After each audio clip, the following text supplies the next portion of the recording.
right, here we go. Pretty clear. And do I take it from coming out? Tonight we're shooting Nil Armstrong's descent down the ladder, trying to recreate the famous televised footage of him saying the famous line when he stepped on the moon for the first time. Meaning. Mark. 20 seconds and counting. We arranged it so that I was able to hear the original comms of Buzz talking to Neil or Mission Control, and we created spaces so that I could say the lines in between. That's one small step for man, one giant leap for mankind. I'm at the foot of the ladder. The surface appears almost like a powder. Ready. Bring in the iPad for playback. Yeah, great. It's this iconic moment in history, and so we felt a lot of pressure to do it justice and to get the details right.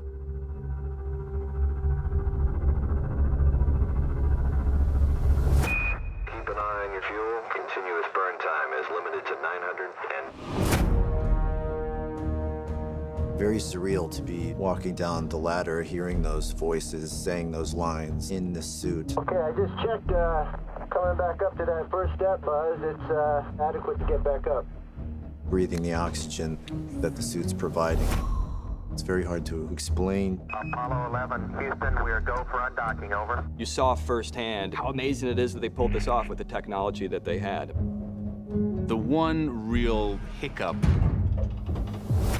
in the lunar descent were these computer alerts, these 1201 and 1202 computer alerts. Program alarm. What's a 1202 alarm? The computers they had there obviously much less powerful than in your microwave, but that was how they got to the moon and back. Altitude lights on. We don't have radar data. They had left a switch on, a radar switch on, and it just overwhelmed the computer. They were descending from lunar orbit down to the surface, and... Roger, we go on that alarm. The alarms were blaring, and basically what people realized later was that the computers powering the LEM as it went in for landing just couldn't handle the amount of information. Suddenly, their computer was not helpful in piloting them down to the surface. They had to do it manually. And then, of course, when they get closer to the surface, the landing area was much rougher terrain than they were expecting.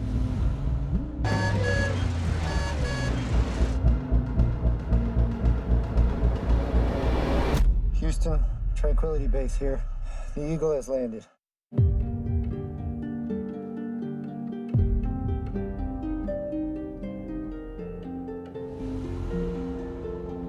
We'd had the idea, instead of shooting the moon on a stage, to shoot outdoors and shoot at night. Nathan creates this beautiful moon set, and the set is enormous. This is my first time landing on the moon, so you always go, well, we need a cement works or a quarry. The quarry was the obvious one for the moon, but we need a great quarry, which is kind of rare. Locations actually found me a great quarry. Practical working quarries are usually don't let you through the door. They were willing to sculpt the landscape to our direction to look like the moon.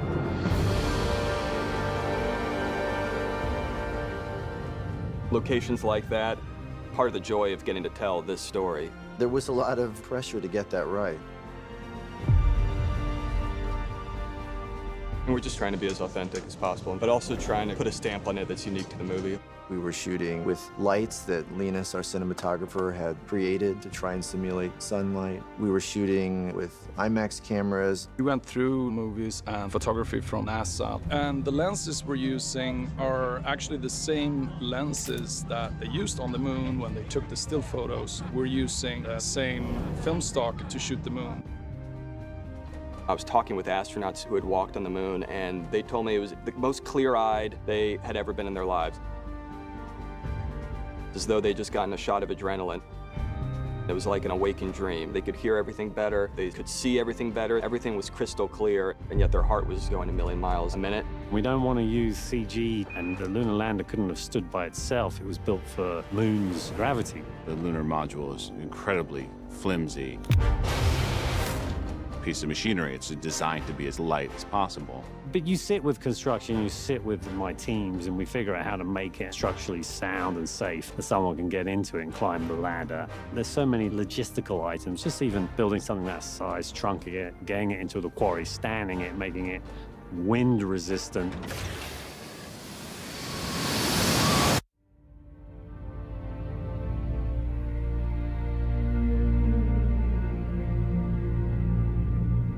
In some ways, that sequence, because it was so well documented, there was a lot of material there to guide us and to refer to. The natural challenges we've had is that it suddenly started to snow, and it's been very, very cold. On this moon, it's quite cold. The real moon, it varies between super hot and super cold, so maybe a little hostility of the elements is appropriate. It's never about just the technicalities of it. It's all about making the audience feel something. That heightened level of consciousness. Because there is, in history, no more cosmic, grand, expansive adventure.